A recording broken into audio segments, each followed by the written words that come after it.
Hey, what's up, guys? So I wanted to talk a little bit about fentanyl because it seems to be very complex, for people to get off of or to go on to maintenance medication. It seems to be very, very, very complex, and it is, and it has perfectly logical reasonings for being complex.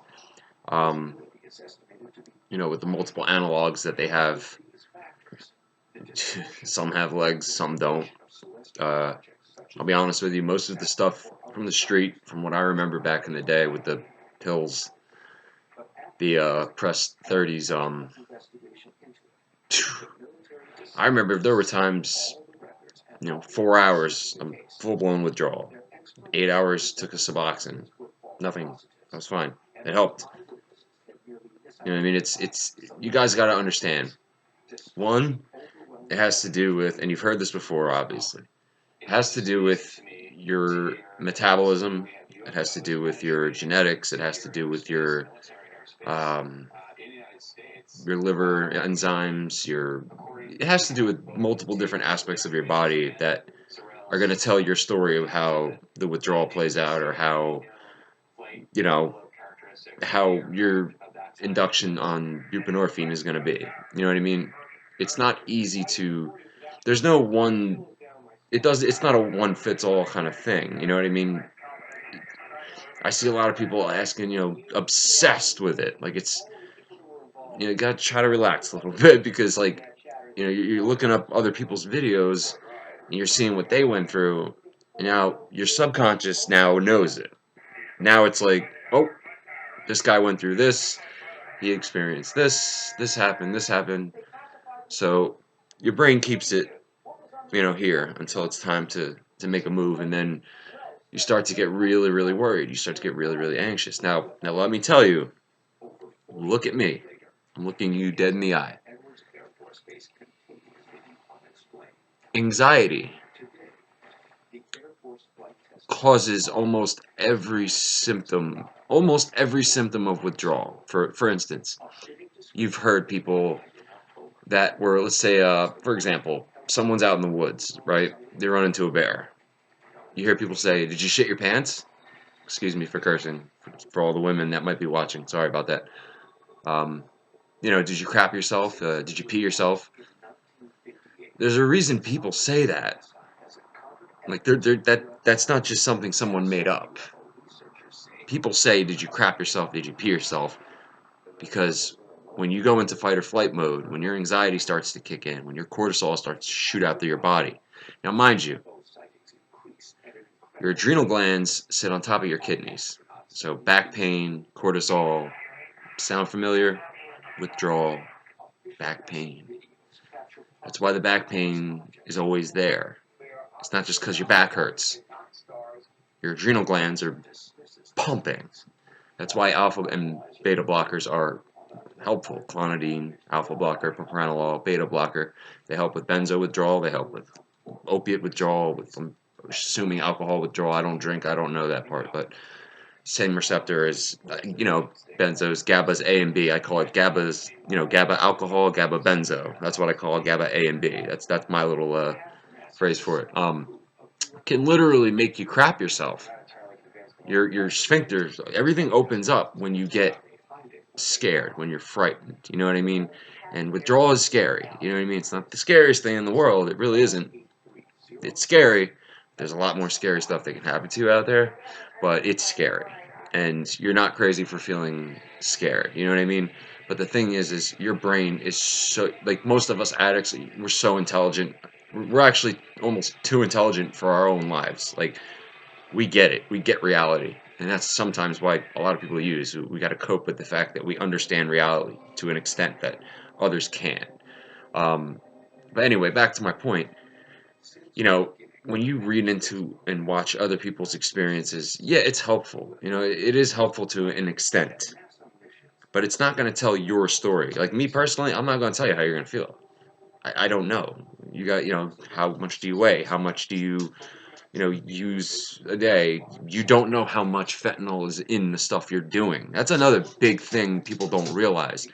You don't know how much of the opiate is in your system. You don't know how much is in the pill or in the bag. You really don't know. Like, I'll be honest with you, there was times I've had stuff where, thought I was sick and I took some and I didn't feel better, you know what I mean? And the next bag, I felt a little bit better, and the next bag, completely better, and then the rest of the batch sucked. They don't even know how much they're putting. I mean, you guys gotta understand that. You don't know. You could tell me right now, oh, I'm doing this many grams or this many bundles a day. Does that make sense to you, really? 'Cause you really don't know how much you're doing, is my point. So to tell you how your withdrawal is going to be is almost virtually impossible. I've had times where I went to a freaking detox center and I had no withdrawal. Nothing happened. They gave me a little quantity and I was like, I'm not craving that. Day 5, day 6, day 7, day 8, still okay. It's like, this is really bizarre. My metabolism is fast regardless. I detox quick. But as I was saying, fentanyl is lipophilic and it's very complex. So you've heard it, I'm sure. I knew it was lipophilic before I even touched opiates. Like, I was a science nut. I told you guys. I was a medical nut already.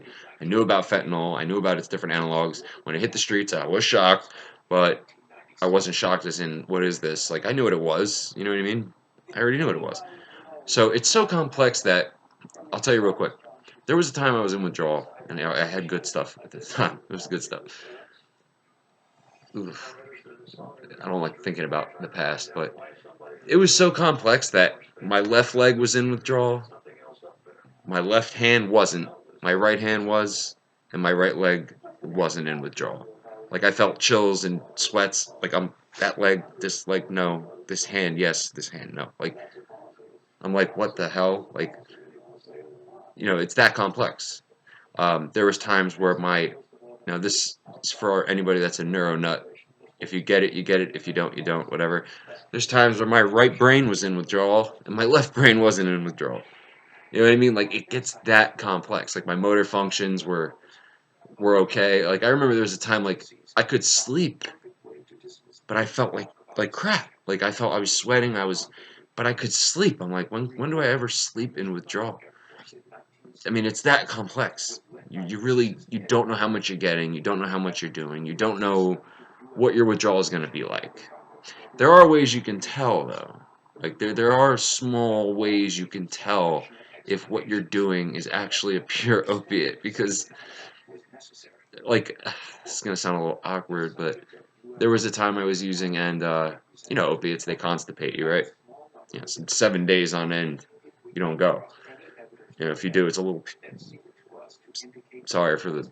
There were times that I was using 2 bundles a day, and I was going number 2 every day, healthily. And I'm like, that doesn't make much sense. That's why it's $5 a bag. Dude, you don't know how much you're getting. You don't know the quality. You don't know the potency of it. You don't even know if it's fentanyl. I mean, I think some rehabs, I ain't gonna lie to you, I really think there is a rehab scam that goes around where they tell everybody they're on fentanyl, even if you come in there for alcohol. There's fentanyl in your system. You guys aren't dumb. Like, you know what I mean? There is real heroin out there. There's real heroin still out there. There is, and there's fentanyl. You know what I mean? There's fentanyl in Xanax bars. There's fentanyl and a lot of stuff. But at the same time, you don't know how much fentanyl. You don't know how much. What's scary? You could have been doing like 2 buns a day, right? Thinking your tolerance is through the roof. And then all of a sudden you go and get from somebody else. And it's so, you overdose. And you're like, why did I overdose on 1 bag when I was just doing 20 bags a day? That kind of goes with my point. You don't know what you're getting. You don't know how much of the fentanyl is in there. But if you read into other people's stuff so much, you don't know what they were doing. They could have been doing medical grade fentanyl. I mean, scraping the gel off the patch, you don't know. You know what I mean? You don't know their real story. You know, some people, I've seen them have, they're just like most of the people that had easygoing withdrawals, they don't even make videos. Like they don't come out and tell you the good stuff. They don't tell you, "Oh, I really didn't have a bad withdrawal. I thought I was gonna. I didn't." You know what I mean, you really don't know. I'm talking about street fentanyl. Like I'm talking about the stuff where you're getting your bags, your pills. You do not know how much is in it. So it's hard to tell you how your withdrawal is going to be. But the good news is there are indicators that can tell you if your opiate is powerful. There are indicators that can tell you, how your withdrawal might be.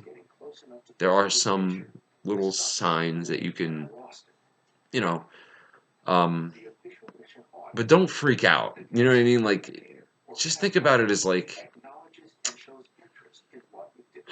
I mean, you stop sugar for 4 days, dude. You're gonna feel like crap. Like you're really gonna feel terrible. Like a kind of like opiate withdrawal a little bit. Like it's happened to me before. I ain't gonna lie. You know what I mean? You detox off anything that you've been doing every day. Caffeine. I mean, everything. You're gonna have your own withdrawal symptoms. I call it your own withdrawal symptoms because some people they create their own symptoms, and unfortunately, I can't blame them. I can't tell you, stop doing that. You know what I mean? It's freaking scary, dude. You guys, it's a scary thing. It's not something that. Yeah, I'm just thinking of all the times I've been through precip, like 17 times, and I mean, I have PTSD from it. But there were also times where I thought I was in precip and I really wasn't, and I proved it. For instance, I took Suboxone one time. I was coming off fentanyl, and it was literally, I am not kidding you, 12 hours later. I took 8 milligrams, and I'm sitting there, and all of a sudden, boom, like I'm like, oh, I'm freaking out, right? Now check this. I took a Xanax. I took a half a bar, and I had no tolerance to benzos at this time. I took a half a bar, so think about that. When I took that half a bar, everything went away. I was perfectly normal, which means that fight or flight and anxiety that I just pumped through my brain because I've heard about precip so many times. I didn't want to go through it. I already knew what precip was, etc., etc., etc. I created my own precip. Like I started to sweat. My stomach started to hurt a little bit. I started to, just withdraw. Like it felt like, but when I took the half of Xanax, all of it stopped. Now, listen to this. I had another friend who he took his buprenorphine and he went into precip. You know what I mean? And I'm like, I gotta test it. I gotta see if he's, if this is real or not. Because if he's just freaking himself out, so gave him a half bar, took it, and he calmed down. You know what I'm saying? But he was like, oh, my stomach hurts, and my back hurts and my stomach hurts, and just yawning a little bit. Now think about this: the anxiety away, right? He did go through precip, and my point was to prove if you still have the stomach problems, if you still have the back issues, and if you're still yawning, and if you're still, but you're calm, but you still have those symptoms, that means yeah, like it's precip because now you're in withdrawal. Those are signs of withdrawal. It is real. For me, when I took the half a bar, all of it went away. I had no stomach pains. I had nothing, which means I created precip in my own brain. I had a panic attack when the sub was under my tongue, and I thought I was in precipitated withdrawal. You know what I'm saying? Like, my buddy, unfortunately, he went into precip, but he got through it. You know what I mean? Whatever. That's my point. Like, sometimes, always make sure your pupils are, big. Like, just always make sure that they're dilated, like big, because to me that's the number one indicator that I was always like, oh yeah, I had other withdrawal symptoms. You know what I mean? But once these got big, that was it. That's the main indicator that you're pretty much good to go to take your Suboxone. I'm not gonna lie to you. Make sure you have other symptoms, but pupils, very important. But yeah, sometimes people can make up their own withdrawal. You know what I mean? Like anxiety does all of that to you. Withdrawal is like a huge panic attack. You know, so if you can somehow manage that anxiety, I don't care how you do it, I don't know, whatever works for you to get through it, you know, the anxiety is the main issue. That's the biggest problem that we all have to deal with, even when we're clean. You know what I mean? And even to this day, as I'm clean, I still have. Sometimes I break out into a sweat. You know what I mean? I have hyperthyroidism, so those symptoms mimic opiate withdrawal symptoms. I remember being on opiates and still feeling like I was sick because I had hyperthyroidism symptoms, and I was freaking out. Like it was like I couldn't sleep, even with opiates. I couldn't sleep. I couldn't. I'm like, what is this? I'm not even taking benzos. I'm not taking anything, and yet I still feel this way. Get your thyroids checked, guys. Get your thyroid checked. I'm telling you right now, opiates fry your thyroid. So even if you have a healthy thyroid, there's a chance your thyroid levels could, you know, go up. Um, but yeah, you know what I mean? Like you got to get your health under control because a lot of the time, if you can do that, like for instance, if you can get all your hormones checked, if you can get everything checked before you get clean, get all that straightened out, watch the getting clean process be so much easier for you because you're going to be healthier before you go into detox. And then you're going to be like, whoa. You know what I mean? Like, it's not as crazy as I thought. You know, a lot of underlying health issues cause complications. So you really got to think to yourself, you know, before you make that jump, am I healthy? Am I healthy? Because look at all these other people that do it, you know, and they're healthy even when they're using. You know, I did that too. You know, I was a healthy eater. I had my diet was great. My Muay Thai, everything I was doing, everything. I made sure I was living a healthy life even when I was using. You know, not all the time, most of the time. You know what I mean? And it made a huge difference. You know what I mean? Like withdrawal experience was better when I was healthier. Um, but with this fentanyl, like I said, you know, you don't know what analog you're using. You don't even know if there is fentanyl in it. You don't know. I remember I thought I had a pressed pill that had buprenorphine because I remember taking half of a pill and I went right into withdrawal and I'm like, whoa, whoa, whoa, whoa, whoa, whoa. It was M30s. And it was a green one. I'm like, whoa, whoa, whoa, whoa. And the other half felt better.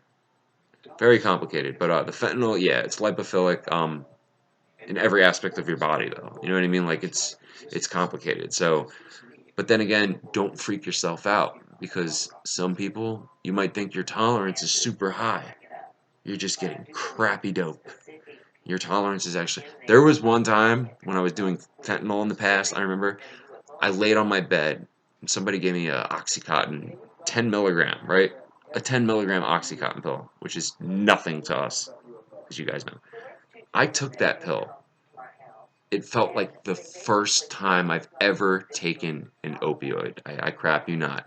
I felt that warm blanket. I was like, oh my. And then I was like, whoa, whoa, whoa, whoa, whoa. Like my brain is intelligent enough to distinguish the difference between what's going on and what's real, what's not. I was feeling great, and I was like, whoa, whoa, whoa, whoa, whoa. Does this mean that what I was using before was not real? And I remember stopping at that point. No withdrawal. I was getting sold crap. It was like nothing. You know what I mean? So my point is like don't freak yourself out. Don't go searching and fishing through other videos to see how the try and challenge yourself to not do that. If you want, watch this video so at least that's in your head. But like, try to do it your own way. Try to let yourself go into withdrawal and see how it is, but don't go obsessing over stuff beforehand. Give yourself a couple weeks before you jump, and a couple weeks that you're not obsessing on YouTube and Googling everything and all this bull crap that's going to fill your head with nonsense because a lot of these people are doing other drugs too. They're coming off multiple substances, not just one. They're lying to you. They're telling you that they're only coming off fentanyl. They're bull crapping, and sometimes their fentanyl is pressed with benzos as well, tizolam, etc. You don't know, so you know what I mean? They're having a hard time, but that doesn't mean that that's what you're going to go through, you know? It does not mean their story is yours. So keep that in your head that it's not the same story for everyone. Some people get clean and never turn back. They're not on medicated assisted treatment. They're on nothing. They just got clean and never went back. You know what I mean? There's reasons behind that. Aside willpower. You know what I mean? So just try your hardest to not obsess. Don't obsess over any of it. Don't. Because it will destroy your experience before you even get into it. You'll be like, uh-oh, uh-oh, take it from me. I was in that insanity cycle for... Um,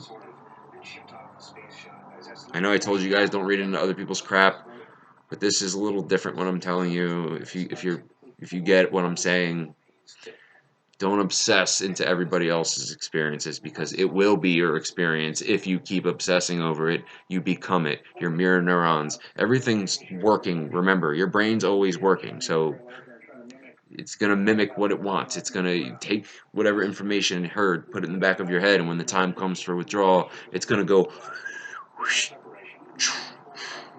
boom, boom, right in front of your eyes, right in front of your face. You're going to have a horrible experience, and a lot of it is because you're having a huge freaking panic attack, and it's not going to stop because you read what you read, you watched what you watched, you've heard what you've heard, and now that's your experience. No, that is not the case. It's not always like that. It really isn't. I'm talking about street stuff, guys. I'm not talking about, if you're getting Oxy 15s and you've been doing them for 10 years, or you're doing on a fentanyl patch, you know what I mean? You know what you're getting. You can tell how your withdrawal is going to be. But with the street stuff, you really don't know. You might freak yourself out, like with the precip thing. I told you, my boy took the half of Xanax. I knew he was in precip because he had specific symptoms that didn't go away even with the benzo in his system. Calmed the slammed. My stomach still hurts. I'm still stretching. I'm still yawning a bit. You know, back hurts. He's still in withdrawal. High blood pressure. He's still in withdrawal. So that was real precip. Now mine at that one point wasn't, because I took the half a bar and I felt perfectly normal. So I thought I was in precip. Like, I thought that was it. I was like, oh my God, like this is it. This is it. This is it. No, no, no, it wasn't. And the buprenorphine actually did work, because after that I remember I was like, I actually don't feel that bad. Like, I feel okay. Like, this is weird. Don't obsess, guys. Please do me the favor. If not for yourself, do it for me. Don't obsess over other people's stuff, especially in the benzo world. Be very careful. I'll make another video on that next. This is about fentanyl, what you're getting on the street, what to expect. You know what I mean? I can't tell you. If you want, comment underneath how much you weigh, what how many times you go to the bathroom. Tell me, all that stuff, and I'll try my hardest to tell you what I think. If you want to know what I think, you're welcome to comment down below and say whatever you want. I'll respond. You know me. I'll respond to you guys. But like I said, don't obsess, because obsess turns to mess. And when you get into that mind state, sometimes you can't get out of it that quickly and easily. Like, it takes a while to get out of that freaked out, uh, it's a temperament. Eventually turns into a temperament. So you're always like that. You know what I mean? You can stop all that if you just hear me out. You know what I mean? Don't obsess. There's guys out there like my boy Danny from Veterans with Anxiety, Gabe McCall. These guys, they're great people. You know what I mean? They've been through it. They've tasted the other side. And I'll tell you straight up, people tell you the other side is amazing. It's great. Oh, it is what it is, man. Your other side, I can't tell you how it's going to be. I'll tell you what, it's not always great, It isn't. But it's way better than waking up shaking or waking up freaking out. And at least when you have nothing in your system, you can finally believe yourself. Like, oh, I'm not going to withdraw because I'm not on anything. You know what I mean? And also, don't be afraid to... Dude, medication-assisted treatment. If you've been pounding your receptors with fentanyl or heroin, and you go on Suboxone or, methadone or what. I mean, dude, you gotta understand, our receptors are shot. Sorry, our receptors are shot. And if you're not strong enough to handle your receptors with nothing humping them, then get something to hump them. If you need to be on buprenorphine for an extended period of time until you create a new routine, just do it. Just do it. Because some people are out there about, abstinence, and they're going to tell you, you're not clean when you're on buprenorphine. Well, guess what? A lot of those people that tell you that, they're so miserable that they fake being the happiest person in the world. They're miserable inside a lot. They're miserable. Like, they're like, I wish I was on buprenorphine, but I can't do it. I can't do it. And guess what? Some of those people, they relapse and die. They commit suicide.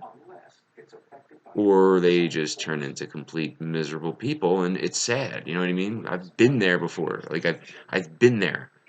I have the experience. I know what it's like. You know what I mean?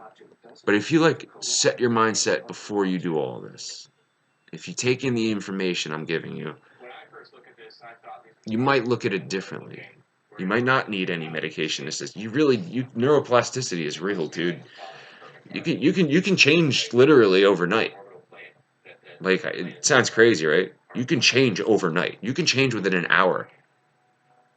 If you allow this to adapt to a new perspective or a new feeling, emotion, whatever, there's times it's been an hour and I felt like my whole life changed, like my whole perspective changed just because I did some thinking, and this time the thinking was different. I don't know. Something changed in me and it was good. And I still feel like I'm changed from that moment, you know what I mean?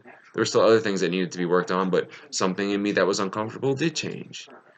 So it's not easy, but at the same time, it isn't the hardest thing in the world because, one, you have options. You've got your medication-assisted treatment options. You've got different ways to combat, you know what I mean?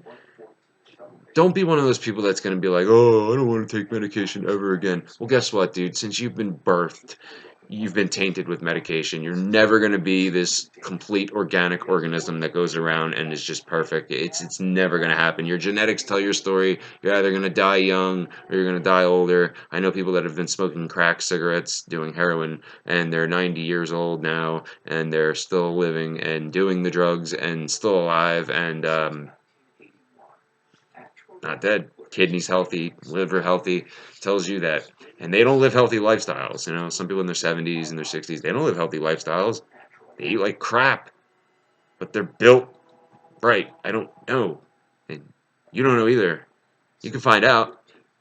Look at your family. Look at, there's so many components to how you're going to feel, so don't freak yourself out into the withdrawal thing. Don't create your own story before it happens. If you're a little worried, like I said, I'm here. I'll respond to any comment. But that fentanyl is very complex if that's what you're getting. If you're getting strong fentanyl.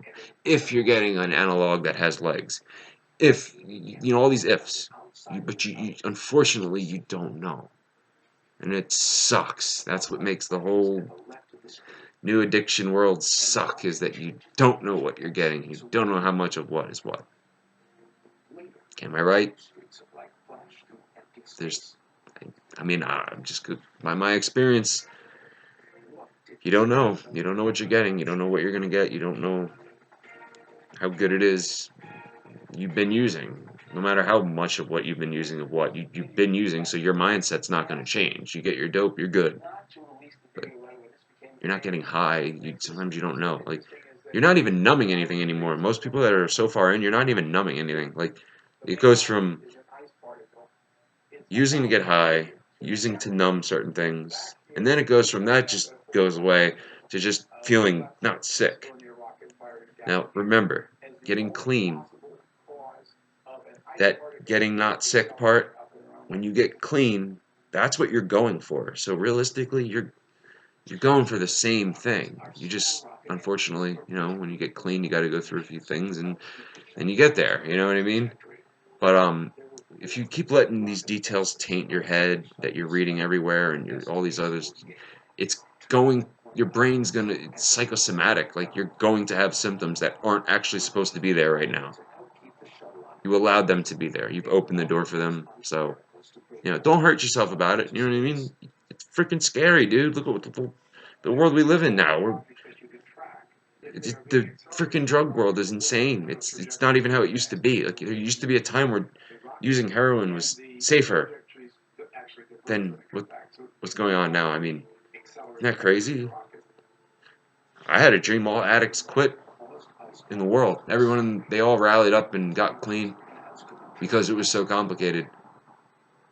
I'll make a video on xylazine and everything else, and I just wanted to get this out there. Like, don't spook yourself, guys. Just try to just, you know, go by how you really feel. Don't go by how this guy or this girl feels.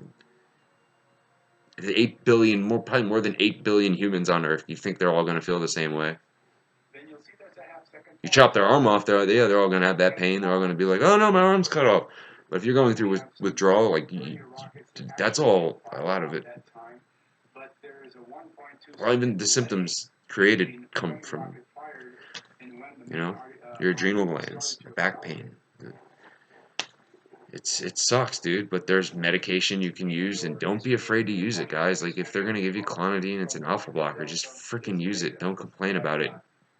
People are, oh, feel the pain. Just feel all the pain, because then you're gonna remember to never do it. Dude, shut up. When I'm in that much pain, that was why I relapsed, because the pain was too much. Like, not everybody can handle that. Like, if you did, good for you, bro, or you, homegirl. Cool, but that's not for everybody else. Some people were so anxious, like me. I'm an anxious person, dude. If I'm gonna go through withdrawal, give me the clonidine, give me the buprenorphine, give me the Librium, or whatever the hell you're gonna give me. Give me all of it. I don't care. As long as I can comfortably get through it, I'm fine with that. And if that's what you need, don't hesitate. Look out for yourself. Don't obsess. I'll make another video soon. You gotta go poop, baby. I'll take you out, okay? Um, don't obsess. I'll be back later tonight. I'm gonna take a break. But hope you guys enjoyed this video. If you have any comments, anything below, go ahead. Talk to you soon.